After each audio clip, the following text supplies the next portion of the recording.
Bueno, primero la presentación del caso se llama Me salieron unas bolas en el cuello.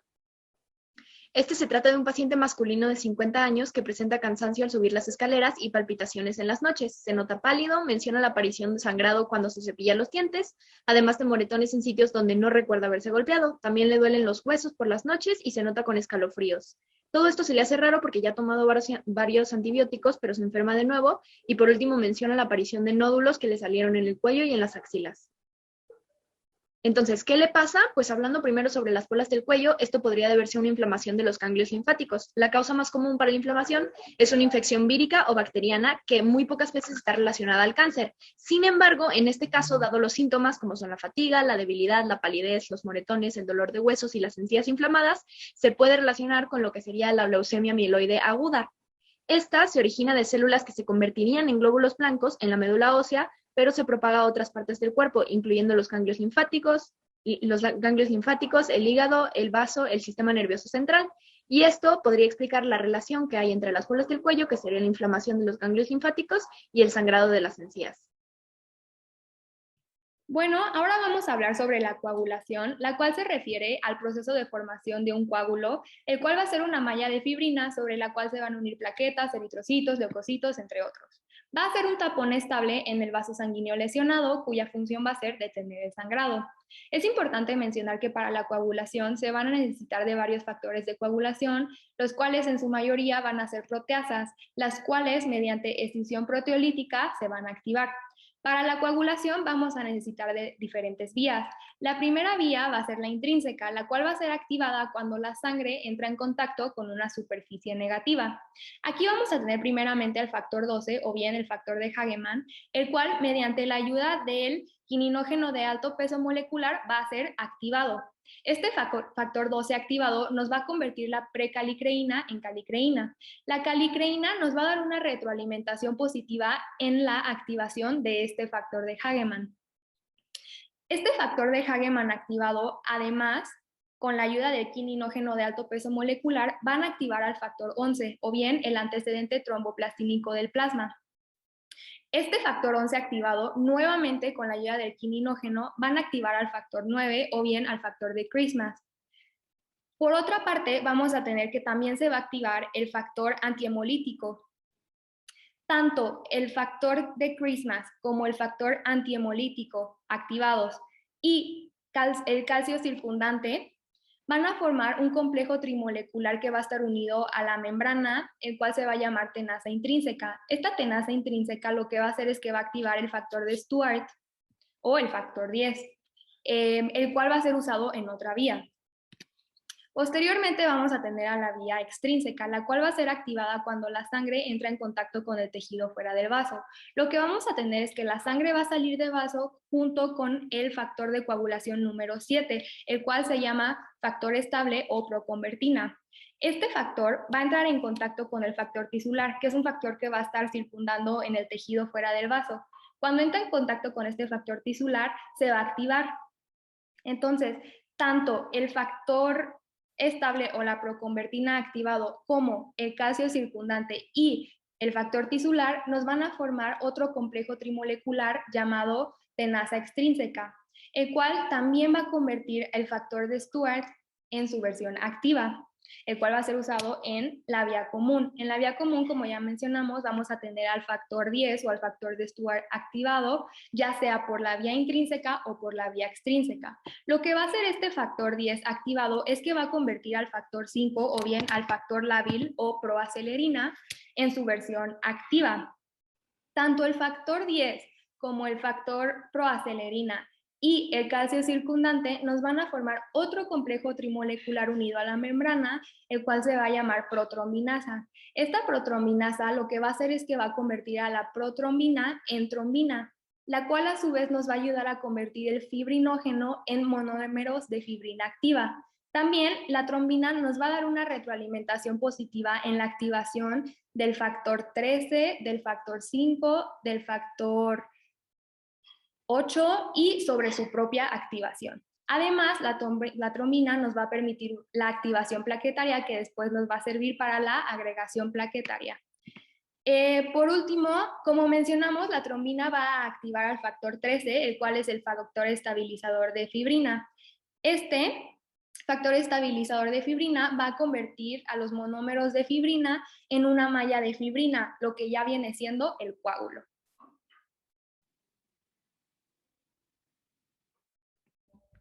El último proceso de la hemostasia es la fibrinólisis.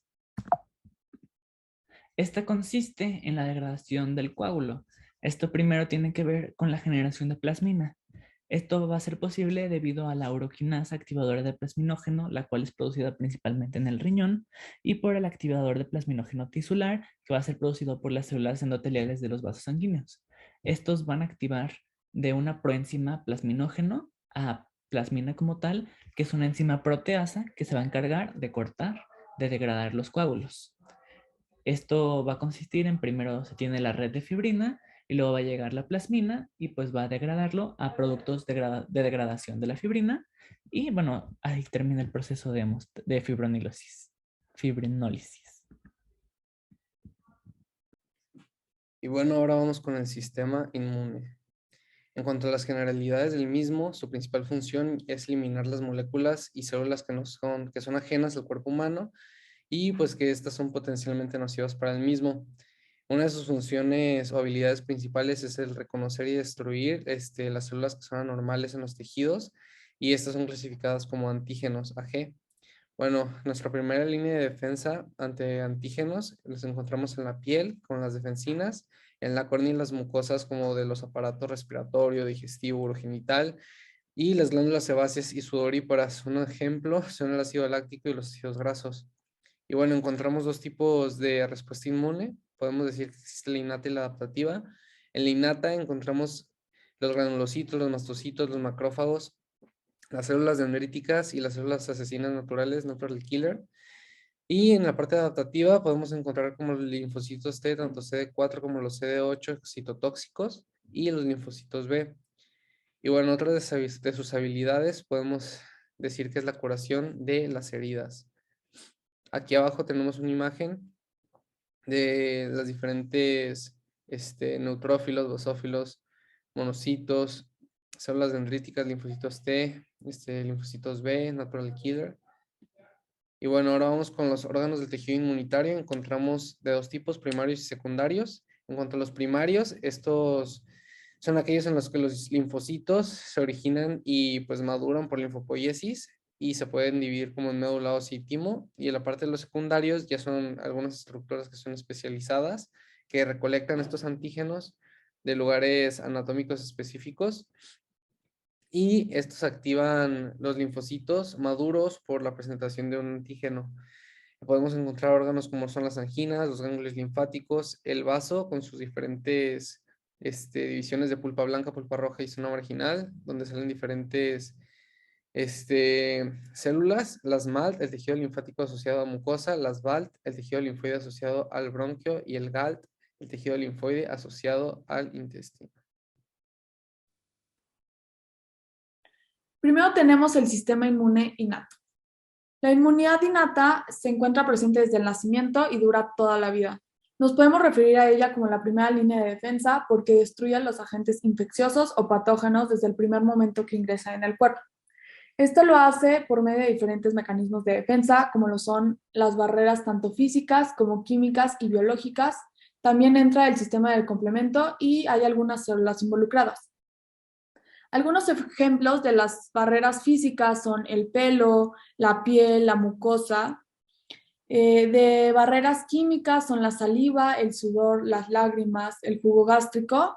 Y con la barrera biológica nos podemos referir a la microbiota intestinal. Después tenemos el sistema del complemento, que consta de varias proteínas plasmáticas que actúan en conjunto para promover el reclutamiento de fagocitos en zonas de infección. Y en algunos casos matan directamente a los microbios. Finalmente, algunas células que podemos encontrar son principalmente fagocíticas, como lo son los macrófagos y neutrófilos. Hay células dendríticas, mastocitos, linfocitos citolíticos naturales y otras células linfocíticas innatas. El sistema inmune innato se caracteriza por sus dos principales respuestas protectoras, que son la inflamación y la defensa antivírica. Pues el sistema inmune innato se enfrenta a infecciones y a lesiones tisulares, estimulando la inflamación aguda. Esto es la acumulación de leucocitos, proteínas plasmáticas y líquido derivado de la sangre en un tejido extravascular dañado.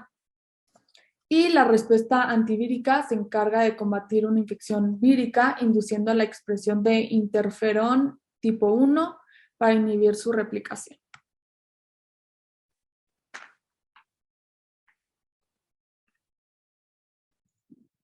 El sistema inmune adaptativo. El sistema inmune adaptativo funciona a través de antígenos y una amplia colección de receptores que permiten reconocer prácticamente todos los componentes de un invasor extraño y vuelven este sistema altamente específico. Algunas de estas ventajas del sistema inmune y la respuesta adaptativa es que pueden reconocer los microorganismos patógenos que carecen de patrones estereotipados, ya que este tipo de microorganismos pueden ser evitados por el sistema inmune innato.